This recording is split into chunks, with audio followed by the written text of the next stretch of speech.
All right, let's talk about low point and how to get better at your low point. Well, the first thing to understand is low point is going to change as the clubs change. Now, the way we're contacting the golf ball shouldn't change. Again, as we've talked about already in previous videos, the goal is to get this club to hit down on the golf ball when it's sitting down on the ground. The goal is to hit down on this golf ball so we can get the club completely underneath the golf ball without hitting the ground first. If we can get it completely underneath the golf ball, which if we don't get it completely underneath, we're going to hit it thin or we're going to blade it or we're going to top it. So we're trying to take out that miss first. And then if we can get completely underneath the golf ball without hitting the ground before the golf ball, we're taking out the fat shots. So that's the goal. Get the club completely underneath it without hitting the ground beforehand. Now, that goal doesn't change. Now, how much we're getting underneath it and how vertical we're hitting down on it will change as the clubs get longer. Now, for the most part, we're not really changing our intent. Just by having the clubs get longer, it naturally changes as we're hitting. Now, why does it change? Well, for two reasons. Number one, as the clubs get longer, we have less loft. When we have less loft, we are trying to come in with a shallower angle of attack, meaning we're trying to hit more level with the ground. We're not trying to hit so vertically down on it. When we hit more level, we can launch the ball higher in the air, and that's helpful when we're hitting something like a 6-iron or a 5-iron versus when we're hitting a lob wedge. We don't really need to send the ball in the air. We can afford to hit more down on it because that club has so much more loft on it naturally. Second, it's going to change naturally as the clubs get longer because we're swinging from a shallower plane. When we're hitting a wedge, because the club is short, we're standing very close to the golf ball and we're swinging from a steeper plane, so it's easier to hit more down on it. Versus when we're hitting something like a long iron or driver, we're standing much further away, and because we're standing much further away over here, we're naturally coming in from a more shallow arc or more shallow plane, and that's going to make our angle of attack naturally get a little bit more shallow as well. It's not going to come as vertically down on it.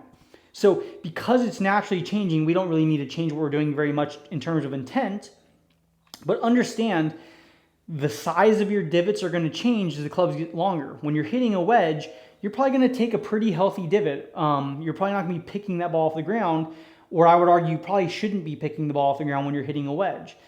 As you get to a mid-iron, you're probably going to have a pretty thin divot. As you get to a long iron or a wood, you're probably not going to take any divot at all. You might be sweeping that ball more off the grass. We're still interacting with the ground and having the club touch the earth, but we're not really taking a divot. Maybe we're just scraping the grass and just seeing a little bit of a disturbance, but we're not taking a big old divot as we're coming through.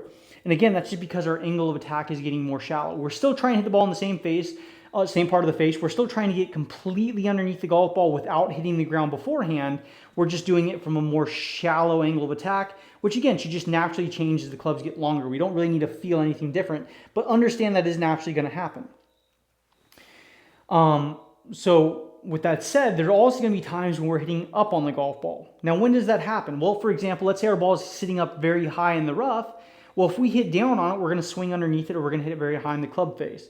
So in an instance like that, we're trying to hit more up on it. Or if we're teeing up a hybrid or a wood or a driver, especially a driver when it's teed up 2 or 3 inches high, well, guess what we're trying to do? We're trying to catch that ball on the upswing, because if we hit down on driver, we're going to swing underneath the golf ball, and we're either going to whiff the golf ball by swinging underneath it, or we're going to hit the ball on the top of the club head where the paint is, and we're going to sky it or have a dummy mark because we swung too far underneath it. So catching it more on the upswing helps us actually hit the ball in the club face when the ball is teed up. So for certain clubs, we are catching more on the upswing.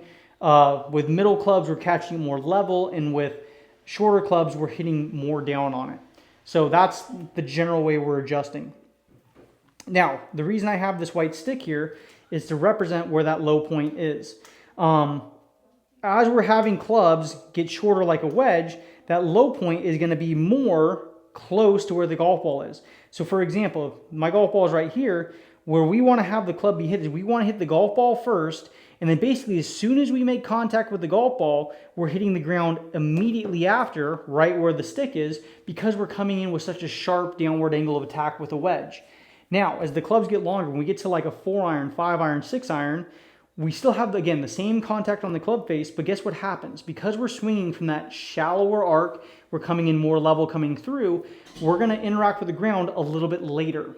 Think about a wedge is landing like a helicopter down onto the ground versus hitting a long iron or a wood. It's more like an airplane landing very shallow into the ground. Same idea. So when we're hitting something like a longer iron or a wood, where we contact this ground should be a little bit more in front of the golf ball. Not way more forward, not 4, 5, 6 inches more forward, just an inch or two more forward because we're coming in from more shallow. So if you ever tee up an iron very low to the ground and you're hitting it or you're teeing up a wood and then you happen to take a divot, what you should see when you hit it perfect is you should be hitting this golf ball and then about 1 inch or 2 inches out in front of the golf ball over here where this white stick is, that's when we're starting to interact with the ground because our angle of attack is more shallow, which means we're going to hit the ground a little bit later as we're coming through it. So again, the whole point being is understand that the clubs are going to be different. You have to feel like you're hitting an inch more in front of the golf ball versus hitting it immediately with a wedge. No, absolutely not. But if you're trying to have some checkpoints for yourself to know if you're doing it correctly or not, that's something you can look at is saying, okay, if I were to tee up my wedge low into the ground or tee up my iron low into the ground, my divot should be immediately after that tee. And if I'm hitting something like a longer iron or wood and I happen to take a divot, it's going to progressively be a little bit more forward. And that's another checkpoint you can use to say, hey, my low point is really in a good spot. Versus obviously if we're hitting the ground before the tee, it's not good. Or if it's too far in front of the tee, where it's getting 4, 5, 6 inches in front of the tee, it's getting too extreme in that direction. So you can start to scale it. And again, driver, it goes the opposite way. Instead of having the ball be behind the stick over here, so we're hitting ball first and then bottoming out on that stick, it's going to be the opposite way. Our club is going to get to the lowest point right here, and then from there we're catching it on the upswing because, again, that ball's teed up super high. So that's how you adjust as the clubs get longer. Really, you're basically saying, hey, I'm just going to make my same golf swing where I'm trying to hit the golf ball, then hit the ground with everything, and only when I tee up a wood, or especially when I tee up a driver, then I'm trying to hit up on it. So basically, it's the same swing across the board, except for driver, we're hitting a lot more up on it. Otherwise, it all kind of feels the same. But at least you now have a checkpoint to kind of use at your disposal if you need it. Now, the other thing I want to talk about is I'm going to talk about a drill here at the end that can help us learn and master our low point. Now, with that said, there's 2 instances where I like to see people use this drill. It's a really, really good low point drill. But there are really 2 instances when people should be using this. Either you're a beginner golfer or you're just starting to get back into golf. This will be a good system to help you scale. Okay, am I hitting down on it enough? Am I hitting down at the right time? You can start to use this as a way of learning to control your low point. So if you're a beginner or you're just getting back into golf. It's also good as a supplement if you're changing your swing correctly. So what do I mean by that? What I mean is this. The low point itself, because I've talked about in previous videos in this playlist or in this section, there are 3 quote-unquote categories of fundamentals. True fundamentals, adjacent fundamentals, personal fundamentals. Low point is what I'm calling a true fundamental. It's the root cause of what makes us play really good golf. We get our low point good, we're going to be able to hit the ball solidly on the face and play really good golf. Low points off, we're not going to play very good. Now, that true fundamental of low point is going to be influenced, if not even dictated, by the adjacent fundamentals of the golf swing. The positions and the movements we're in would be the adjacent fundamentals. Where are you at address? Are you out of balance on your toes or on your heels? Are you standing really far from the ball or really close? Or when we're talking about low point, let's look at ball position. Are you putting this ball position so far back in your stance that no matter what you did, you're going to always hit the top of the golf ball and bottom out too far forward? You'd either need to do something extreme to make it work, or you're always going to have bad contact. Or maybe it's the opposite way. Maybe it's so far forward, you're always going to hit it fat or top it over here, or you'd have to do something very extreme to try and make solid contact with the golf ball. So when things are off with your technique, whether it be your setup or in the backswing or in the downswing, that's going to affect your low point and your ability to make solid contact with this golf ball. So if you've been playing for a while or you've been playing for a long time, you're not just getting back in the game or you're a beginner, then I would say your first goal should be, okay, the canary in the coal mine is your contact. You're always hitting it thin, you're always hitting it fat, or maybe you have a healthy combination of both where you're hitting it thin and fat. In any case, the first clue to tell you something is wrong is your contact. It's your low point control and how your club and the earth are interacting with each other. Once you discover that, then you can say, okay, let me follow the breadcrumbs backwards and let me find the root cause of what's going wrong. Perhaps my setup, I'm getting very far out of balance. Or again, perhaps my ball position is getting really out of whack. Or maybe I'm standing very far away from the golf ball. Whatever it is. You can talk to an instructor if you need to. Maybe you know enough about the golf swing yourself to where you can start to figure that out on your own. but you can start to find what is the root cause of why am I hitting the ball poorly. Again, perhaps it's address, maybe something's getting really off in the backswing, maybe something's getting off in the downswing, maybe it's your release, maybe you're scooping the ball as you're coming through, which is a big reason why people hit both fat and thin shots. In any case, whatever it is, you can start to follow those breadcrumbs backwards and you can find the real reason with your technique that things are getting off. Because if you can get your technique better, that's going to translate into better low point as you're making golf swings. So it's important to first identify, okay, this fundamental of making solid contact is off because I'm not doing that very well. Now let me actually analyze my technique and hopefully follow the breadcrumbs back to the root source of what's causing the swing to get off and tackle that. And then after you correct that issue, see if your swing gets better or see if things are still off and keep tackling one thing at a time until your swing gets better. And then when it does, it should be translating back into better contact. And that's going to be good proof if you're working on the right things. If it over time translates into better contact again, well, you know you worked on the right things. But if you keep struggling with contact, not after the first day or the first week, because swing changes take time, but after a sufficient amount of time, if you're still struggling with your contact, you got to ask yourself, was I fixing the correct things or was I not?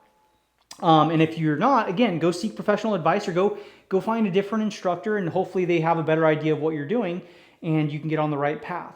But anyway, the technique you have and the way you're swinging the club is going to directly influence your contact. And if we don't correct those things, even though we might have some really cool and good drills like this to try and make us better, if we don't fix the root cause of what's going off on our technique, we're not going to be able to fix the problem. So that's important. That's the first thing we should be doing. Again, assuming we're not a total beginner or we're just getting back into the game of golf. Now, let's say you're doing that. Let's say you are fixing the problems and you're on a good path. Well, a drill like this, either for the beginner or the player who's already on the path of correcting themselves, this becomes a good drill. It's a good supplement for the player who's trying to fix their technique. And it's a good starting place for beginners and people getting back into golf because, again, it's going to give you a drill to get better at controlling your low point. So here's how we do the drill. First off, I'm just going to have the stick there as a reference. We're going to call this where we're trying to make the club bottom out on the ground. You could put a stick there too if you wanted for visualization. I would have that stick obviously be out of the way of where we're not going to hit it, but I would have that stick basically be on the front edge of the golf ball over here. That's where we want that club to make contact with the ground. Now, what we do is we're going to have two golf balls. This forward orange golf ball is the one we're trying to hit. We set up normal and we're trying to hit that golf ball. This back golf ball is going to be an obstacle that we're trying to avoid. Now, there's a few ways this drill can go wrong. In a perfect world, here's what's going to happen. We're going to make a swing. We're going to avoid this yellow golf ball. We're going to avoid the ground before the orange golf ball. We're going to hit this ball solidly on the face, and the club is going to contact the ground right in line with this white stick, like so. That's what's going to happen in a perfect world. That's what we're aiming for. Now, there are some ways this can go wrong. The first way it can go wrong. We avoid this yellow golf ball back here, which is good. That's the goal. However, when we hit the ground, we hit the ground too far in front of this white stick over here, which means we hit everything thin. We're never getting underneath this golf ball, and it's not being solid contact in the face, and it's not getting up in the air. When that happens, if we're hitting the ground too far forward, that's a good thing in the sense that we're hitting the ground. We're hitting down enough on it. We're just doing it too late. So what we're going to try and focus on is come down more vertical. Try and have more angle of attack and try and hit closer to the golf ball when we're hitting the ground as opposed to being less forward. So a little bit steeper angle of attack. Try and hit the ground a little bit sooner and you get to start fixing that problem. That's problem number one. Problem number two, we miss this golf ball again. That's a good thing. However, when we miss it, we also top this golf ball and we never ever interact with the ground whatsoever. So what do we need to try and do? Again, steeper angle of attack, in this case, a much steeper angle of attack, and learn to hit more down on the golf ball and learn to actually interact with the ground so that we're hitting the ball first and then the ground. Again, if we're doing it too late, skill is needed. And if we're doing it too early, you bring this ball in tighter. If we learn to hit the ground, but we're hitting it in between over here, bring the ball in tighter until we can miss this golf ball and have this ball be hit flush over here. If it gets so tight at a certain point, which I wouldn't make it any tighter than this, it will be impossible to miss this golf ball and still hit the ground in between. You'd have to come in so vertical. For all intents and purposes, we'll call it impossible. But again, you're creating such a different issue. You're coming in so vertical and steep. It's like you would know you're doing something wrong like that at that point. Anyway, The point is you can scale this golf ball in until you can make solid contact with this golf ball while avoiding this one. The other way players are going to miss, because right now we've identified 3, right? We've said we hit too far in front, so we learn to hit more down. We don't hit the ground at all, so we learn to hit more down on it until we're hitting it correctly. And number 3, we're hitting down on it, so we're missing this golf ball, but we're hitting in between, so we move this thing in tighter until we're able to make solid contact. The final one is when we hit both balls together. A lot of players, and this is the most common way people will mess this drill up, which fair enough, it's going to help you guys see what you're doing wrong. Most people will scoop the golf ball too much this way when they swing through, and they will hit both golf balls like this as they're coming through. And now, obviously, they didn't do the drill correctly. So what do you do when you're hitting both golf balls? Well, you don't make it wider. You don't just make it easier on yourself. Because at a certain point, if I move this ball all the way back here, I'm just not accomplishing anything with the drill. I can miss that no matter what I do. I'm still trying to leave this ball back here like 8 or 9 inches behind the ball, or about a grip length away. But what I'm trying to do is this. I'm trying to do 2 things. I'm trying to have my hands stay ahead of the club. I'm not trying to scoop it and let the club pass my hands like this. I'm trying to keep my hands ahead of the ball coming into impact, some quote-unquote forward shaft lean. Because what happens when I do that? If I scoop the golf ball back here, I'm bottoming out in this direction. If I create some angle and move my hands forward, see how that club is now substantially further away from that yellow ball? It lets me come in from a more vertical angle, whereas opposed to scooping it, I'm coming in from a much more shallow angle back here where I hit both balls. So first, learning to get your hands more forward is going to help. And a good way to do that is take your club, choke up on it, and say, hey, when I come through, don't whack my body like this, because that's the same motion as scooping.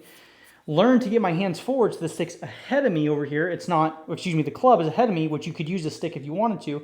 The club gets ahead of me over this way when I get to impact. I'm not whapping my side and scooping it. Instead, I'm keeping my hands forward. That's the first thing. The second thing, increase your angle of attack down. Learn to come down more vertical on it. Don't let yourself catch it on the upswing. Come in with the hands more ahead of the club, chop down more vertical, and now you can avoid this back golf ball and start hitting the golf ball up here. So again, scale it however you need, but that drill, because you have a visual of 2 balls, you have the visual of the stick, you have the feeling, and again, like I talked about in the video before this, you have a feeling for your sensations. You use those as well.